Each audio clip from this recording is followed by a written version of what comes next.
Hello वंगसन lovers, welcome back. पिछले episode में हमने देखा था कि विंग जियांगचंग और जियांग यानली के साथ क्लाउडी सेस छोड़ के चला जाता है।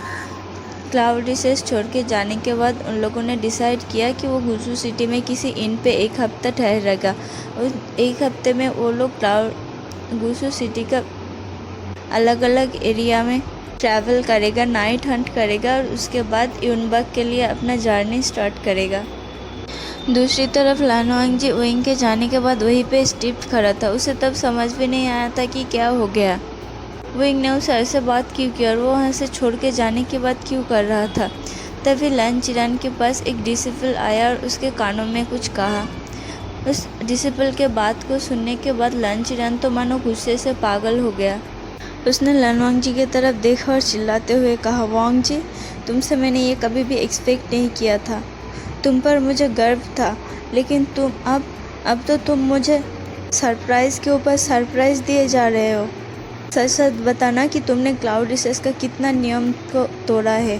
तुमने अपने हस्बैंड के ऊपर टॉर्चर किया, अपने हस्बैंड को हस्बैंड का रिस्पेक्ट नहीं दिया, उसे वो पैर नहीं दिया, उसे मजबूर किया क्लाउडी सेस से बाहर जाने के लिए, तुम्हें डिवोर्स देने के लिए उसे मजबूर किया। तुमने अपने माँ को लेट डाउन किया, तुमने मुझे लेट डाउन किया। अब ये सब क्या सुन रहे हो वांग जी? मुझे तुमसे ये एक्सपेक्टेशन कभी नहीं था। तुमने तो आज गर्व से मेरा नाम रोशन कर दिया है। तुम्हारे लिए आज मेरे मुंह से कोई शब्द ही नहीं निकल रहा है। तुमने जो किया है उस बात का पनिशमेंट तुम्हें एक्सेप्ट करना ही होगा। ये कह के लैन चिरान ने कुछ डिसिपल्स को ऑर्डर किया। देखते देखते उन डिसिपल्स ने वांग जी को लेके पनिशमेंट रूम पे लेके गया। अब वांग जी अपने घुटने के बल बैठा हुआ था और उसके दो साइड दो डिसिपल्स था हाथ में कोड़े लेके। वांग जी को 33 कोड़े मारे जाने की ऑर्डर दिया था लैन चिरान ने। लैन चिरान को समझाने की कोशिश कर रहा था, लेकिन लैन चिरान अपने गुस्से में इतना ज़्यादा मतवास था कि वो कुछ सुनने के लिए तैयार ही नहीं था। लैन चिरान को तो बस अपने सिख पर गुस्सा आ रहा था कि उसने तो अपने नेफ्यू को ऐसे सीख नहीं दिया और ऊपर से लान वांगजी उसका फेवरेट नेफ्यू था।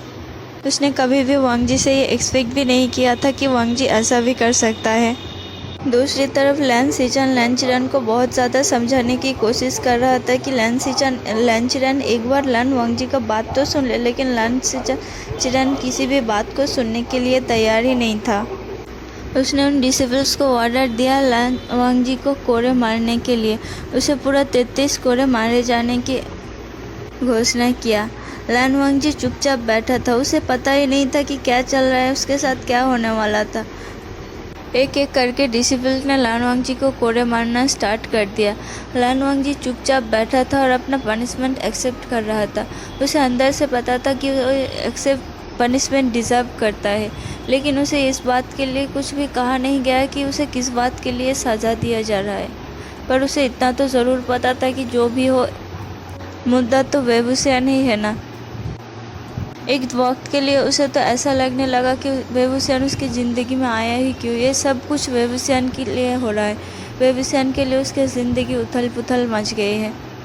ऊपर से सिचान और चिरान बार बार उसे फोर्स कर रहा था सच बताने के लिए। उसे पूछ रहा था कि उसने जो किया है उस बात का उसे कोई रिग्रेट है कि नहीं।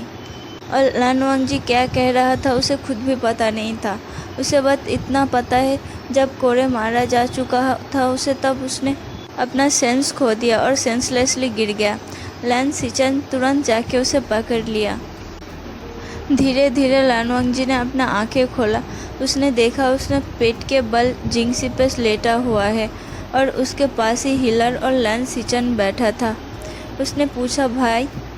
लैन सिचान तुरंत वहाँ से उठ गया और वांगजी के पास बैठ गया। वांगजी, तुम्हें किस चीज़ की ज़रूरत है तो तुम मुझे बताओ। क्या तुम्हें कहीं पे भी पेन हो रहा है? तुम्हें पानी चाहिए? तुम्हें भूख लगी है? प्लीज़ बताओ। वांगजी ने थोड़ा सा बॉडी को मूवमेंट किया और कहा, भाई, मुझे किसी भी चीज़ की ज़रूरत नहीं। लेकिन विंग, उसके बात सुन के सिचान हैरान हो गया, लेकिन उसने अपने सिर को झुका दिया। वो वांगजी से कुछ प्राइवेट बातें करना चाहता था, लेकिन तब लैन चिरान ने उसे मौका ही नहीं दिया। अब वो सारे बातें वांग जी से करना चाहता था। तो उसने हिलर की तरफ देखा। हिलर समझ गया और जिंगसी से बाहर निकल गया। फिर सीजन आके वांग जी के पास सीजन आके लानवांग जी के पास बैठ गया और अपना सिर को नीचे कर दिया। वांग जी उसके तरफ क्वेश्चनिंगली देख रहा था और उससे कुछ जवाब का एक्सपेक्ट कर रहा था, लेकिन लैन सीजन चुपचाप रह गया। उसने कहा, वो चला गया है वांग जी, क्या तुम्हें याद नहीं है? यह बात सुन के वांग जी को याद आया, हाँ विंग सच में चला गया था। उसकी आंखों से आंसू के बूंदे निकलना शुरू हो गया। सीजन ने उसे देखा और उसकी तरफ देखते हुए कहा, वांग जी, क्या तुम मुझे सच सच बता सकते हो कि आखिर में क्या हुआ था? मुझे पता है कि मेरा भाई वैसा कुछ नहीं कर सकता, लेकिन तुम्हें इस बात का एक्सप्लेनेशन देना होगा वांग जी कि आखिर क्या हुआ था। वांग जी ने क्वेश्चनिंगली सीजन की तरफ देखा और पूछा, किस बारे में भाई? सीजन ने कहा, आचिंग कौन है वांग जी? थोड़ी देर के लिए वांग जी स्टिप्ड रह गया। फिर उसने अपने बॉडी को थोड़ा मूवमेंट किया और कहा, आप ये क्यों पूछ रहे हो भाई? क्या आपको मुझ पर भरोसा नहीं है? सीजन ने कहा, भरोसे की बात नहीं है वांग जी, मुझे अपने भाई पर भरोसा था, लेकिन अब मेरे सामने जो वांग जी खड़ा है वो अलग है उस वांग जी से जिसे मैं पहचानता था, जिसके साथ में बड़ा हुआ हूँ, जिसे मैं अपना भाई मानता था। तुम बदल गए हो वांग जी, बहुत ज़्यादा बदल गए हो। आखिर तुम्हारा और आचिंग का रिश्ता क्या था? अगर तुम्हें आचिंग पसंद था तो तुमने आसियान को क्यों धोखा दिया? तुम पहले भी बता सकते थे। अगर शादी के बाद तुम्हें आचिंग पसंद आया तो तुम बारे में हमसे बात कर सकते थे। वांग जी तुरंत गुस्से में कहा, भाई ऐसा कुछ भी नहीं है। सीजन ने फ्रस्ट्रेटेड होते हुए कहा, तो फिर क्या है वांग जी, तो फिर क्या है? शादी के बाद से तुमने वेब मास्टर को इतनी तकलीफ़ें पहुंचाया, मैंने तुम्हें इतना समझाया, लेकिन तुमने मेरी एक नहीं सुनी। आज भी नहीं तुम मेरे सुन रहे हो। पहले तो मैं तुम्हारा फेस देख के बता सकता था कि तुम क्या सोच रहे हो, लेकिन अब मेरे लिए इम्पॉसिबल हो गया है कि मैं तुम्हारे दिल को पढ़ सकूं तुम्हारे फेस को देख के। सीजन के बातें कहीं ना कहीं वांग जी के दिल पे असर कर रहा था। वांग जी को बहुत ही ज़्यादा बिट्रेड और पेन फील हो रहा था। उसने आंखों को बंद किया, उसकी आंखों से कुछ आंसू के बूंदे निकल गए। उसने कहा, भाई मेरी गलती थी, इस सब के कसूरवार मैं हूँ, मुझे अपना पनिशमेंट मिल चुका है, पर भाई मैं विंग को छोड़ के नहीं रह सकता। मैं विंग से प्यार करने लगा हूँ, मैं उसे बताना चाहता हूँ, पर मुझ में इतनी हिम्मत नहीं है कि मैं उसे बताऊँ। मैं बस विंग के साथ रहना चाहती हूँ। विंग को मुझे और आचिंग को लेकर बहुत बड़ी गलतफहमी हो गई है भाई। सीजन ने कहा, हाँ वांग जी, मैं सब कुछ समझता हूँ, लेकिन पहले तुम मुझे सब कुछ डिटेल्स में बताओ कि क्या हुआ था, तभी मैं तुम्हारी मदद कर पाऊँगा वांग जी। वांग जी ने सीजन को हग कर लिया। ये पहली बार था कि वांग जी सीजन को हग किया है। वो फिज़िकली टच को अवॉइड करता था, यहाँ तक कि अपने भाई से भी कभी भी उसने टच करके बातें नहीं किया, लेकिन ये पहली बार था। सीजन को भी समझ आ रहा था कि वांग जी कितना ज़्यादा हार्ट ब्रोकन था, तो उसने वांग जी को अपने गले लगते हुए रोने दिया। फिर कुछ देर रोने के बाद वांग जी ने कहा, आचिंग से मैंने ब्रोथल पे मिला था। एक दिन मैंने विंग को जियांगचंग और निहोसेंग के साथ ज़्यादा इंटीमेट पोजीशन में देख लिया था। तब मुझे बहुत ही ज़्यादा गुस्सा आया। मुझे नहीं पता था कि मेरा तलवार कैसे मुझे ब्रोथल तक लेके गया। मुझे पता भी नहीं था कि वो ब्रोथल था। जब मैंने वहाँ जाके एक प्राइवेट रूम बुकिंग किया, तब मुझे नहीं पता था कि वहाँ ऐसा भी कुछ हो सकता है। फिर मैं जब वहाँ आराम करने के लिए गया, तब एक लड़की मेरे पास आई। जब मैंने उसे रिजेक्ट कर दिया तो उसने रोने लगा कि अगर वो मुझे प्लीड नहीं कर पाएगा तो उसके ऊपर बहुत ही ज़्यादा टॉर्चर होगा।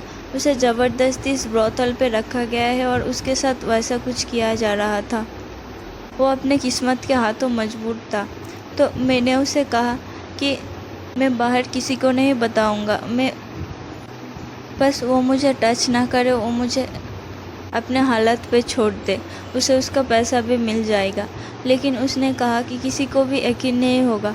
तो उसने मुझे एक सुझाव दिया और हम दोनों ने एक दूसरे अपना ड्रेस को मेसी कर दिया और ऐसा दिखाया कि हम दोनों के बीच बहुत कुछ हो चुका है। फिर सुबह हम दोनों अपने अपने जगह से निकल जाते थे, लेकिन यकीन मानो भाई, हमारे बीच कभी भी कुछ नहीं होता।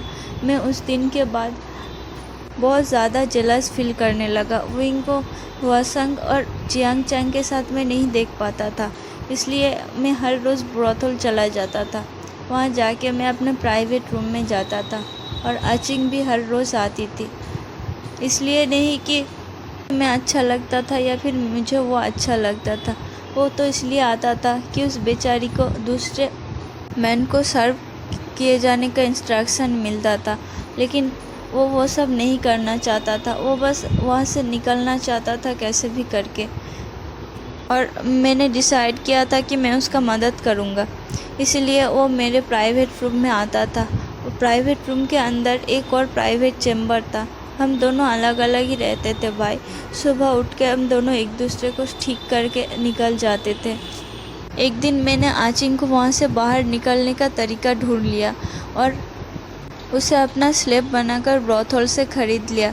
उसे कहीं दूर पहाड़ी में एक गांव में रहने का बंदोबस्त कर दिया और उसे तलिस्मान भी दिया था कि अगर उसे कभी भी किसी की भी ज़रूरत हो तो वो मुझे बेझिझक याद कर सकता है। वो मेरे लिए मेरी छोटी बहन जैसी थी। एक दिन मैं जिंगसी पे विंग से बात करना चाहता था। मुझे तब उम्मीद भी नहीं था कि ऐसा कुछ होगा। अचानक से आचिंग ने मुझे याद किया। मुझे लगा कि वो किसी मुसीबत में है, इसलिए मैं तुरंत वहाँ से भाग गया। मुझे नहीं पता था कि विंग भी उस बार मेरा पीछा कर रहा था। मैंने जाके देखा कि वही ब्रोथल के कुछ लोग आचिंग को परेशान करने के लिए गया था। वो लोग आचिंग के खाने में कुछ ड्रग्स मिला के उसके साथ ज़बरदस्ती करने की कोशिश कर रहा था। तो मैंने जाके आचिंग को उस लोगों से बचा लिया, लेकिन उस ड्रग्स का असर इतना था कि आचिंग अपना आपा खो बैठा और मुझे किस कर लिया और मुझे गले लगा लिया। विंग ने तब देखा और उसे गलतफहमी हो गया। भाई, मैं उसका गलतफहमी दूर करना चाहता था, लेकिन मुझे कभी मौका ही नहीं मिला। अगर मौका मिला तो मुझ में इतना हिम्मत नहीं था कि मैं उसके सामने ऐसा कुछ बोलूं। मुझे बस इस बात का डर था कि अगर मैं उस बात का जिक्र भी किया तो वो मुझे छोड़ के चला जाएगा। लेकिन भाई, आखिर में वो मुझे छोड़ के चला गया। मेरे पास कुछ नहीं बचा भाई। मैं उसके बगैर नहीं रह सकता। मैं उसे क्लाउडी से लाना चाहती हूँ। सिचन ने फाइनली हक को तोड़ा। उसने कहा, वांग जी, तुम वे मास्टर को कुछ दिन अकेला छोड़ दो। आज 3 दिन से तुम बेहोश थे, अब तो तुम चल भी नहीं सकते। तुम्हें 33 कोड़े मारा जा चुका है। तुम्हें कुछ दिन और रेस्ट करने की ज़रूरत है। प्लीज़ रेस्ट करो। लेकिन वांग जी सिचन के किसी भी बात को सुनने के लिए तैयार ही नहीं था। वो बस विंग के पास जाना चाहता था। सिचन के पास कोई और रास्ता नहीं था। उसने वांग जी के प्रेशर पॉइंट को हिट किया और उसे बेहोश कर दिया। रन वांग जी कुछ दिन तक बेहोश ही रहा। फिर आज 7वां दिन था जब उसे होश आया था। होश आते ही उसने इधर उधर ढूंढना शुरू कर दिया। फाइनली टेबल में उसे एक कागज़ पड़ा हुआ मिला। उसने उस कागज़ को खोल के देखा तो उसमें डिवोर्स पेपर था जो कि विंग ने उसके लिए रखा था। उसने तुरंत गुस्से में उस पेपर को फाड़ दिया। अब उसके लिए विंग के बगैर रहना नामुमकिन था। तो उसने बेड से उठ के खड़ा हो गया। उसे बहुत ही ज़्यादा पेन हो रहा था, लेकिन वो इस बात को किसी को दिखाना नहीं चाहता था। तब कमरे में सिचन या फिर हिलर कोई भी नहीं था, तो उसने मौके का फ़ायदा उठाया और जिंगसी से बाहर निकल गया। उसके दिमाग में बस इतना था कि उसे विंग को ढूंढना ही है। तो चलिए फ्रेंड्स, आज के पार्ट को यहीं पे ख़त्म करते हैं।